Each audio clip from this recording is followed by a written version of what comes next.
Well, this didn't take long, did it? I mean, the Ford Mustang's been out, what, a few months? And already every tuning house in the country is in on the game of modifying these things. This one is the work of Herrod Performance, a Melbourne-based workshop that turns out some really interesting Ford-based product. Now, take away the stickers, this doesn't really look that different to a standard Mustang GT. But don't be fooled, there's more to this car than meets the eye.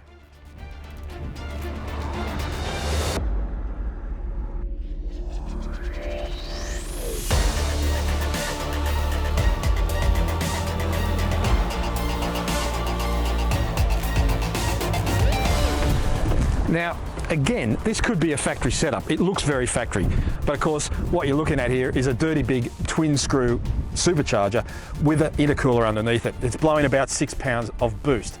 Now that's enough to take this engine from, well, about 250, 260 kilowatts at the wheels, which is normal for a Mustang GT, to near a 440 kilowatts at the wheels, which is, I guess, you know, at the crankshaft, about 700 horsepower in the old money. So this is an absolute hot rod.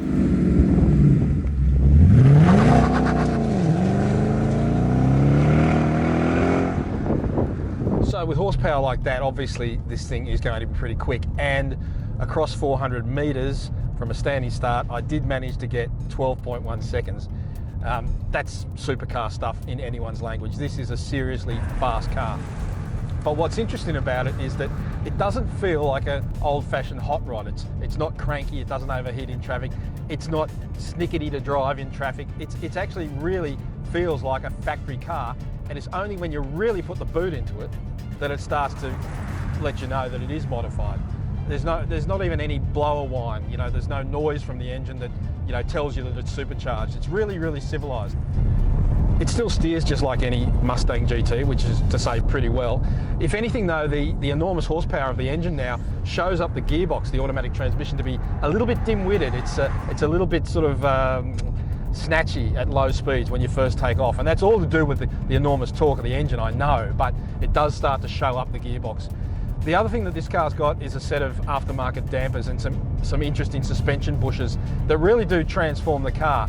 Without it, it can feel a little bit jiggly on a patchy surface, but with the changes that the Herrod suspension makes, or the Ford Motorsport suspension makes, it's actually made the car a lot more comfortable than a standard GT, and that's really saying something when you're talking about modified cars. So beyond the modifications that Herrod's made, I mean, clearly the rest of the car is pretty much as Ford intended. It's still got the selectable drive modes that don't do anything as far as I can tell, and the rest of the car is as you would buy it off the showroom floor, which is nice. And Rob Herrod's got a theory on that. He says, look, if you want a body kit or you want different wheels and tyres, you can choose them yourself, and I'm with him all the way there. So it also keeps the cost down. So what you're paying for is the hardcore performance gear, and the rest of it, the flash and glitter, you can choose yourself. Make up your own mind about that. So the million-dollar question, what's it cost? Well, given that you're going to be spending around high 60s to 70 by the time you get your Mustang GT automatic on the road, the package that we're talking about here, even with this beautiful suede steering wheel, still comes in at under $25,000 on top of that. So it's not bad value.